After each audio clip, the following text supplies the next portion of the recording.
So I had another question recently on shellfish in relationship to them having heavy metals, and is it okay to consume those foods? I'm going to give you my 2 cents. We're talking about shrimp, lobster, crab, mussels, oysters, and there are other ones as well. Now, the good thing about shellfish is that they're loaded with minerals and trace minerals, like zinc, for example, and selenium.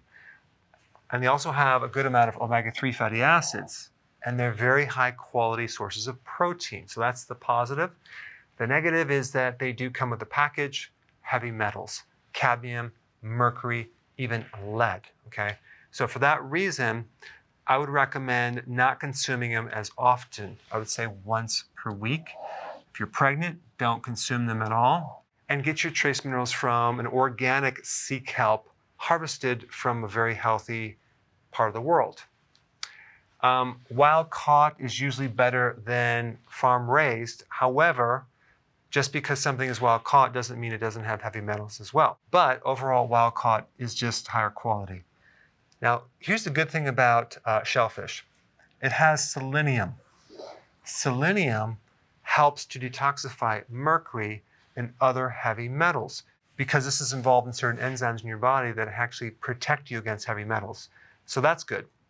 Of course, you'd want to avoid like shark, king mackerel, and swordfish, which have very high amounts of heavy metals, specifically mercury.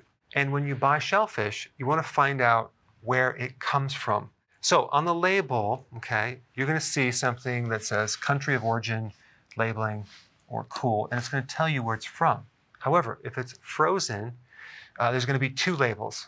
And you want to pay close attention to where it's originally from versus where it's manufactured. So they might ship it in from a place that is a very polluted ocean. The North Atlantic is better, and the shellfish and fish off the coast of the US do have stricter standards, but I put a couple links down below that will help you identify certain locations around the world and the levels of heavy metals so you can actually understand the bigger picture.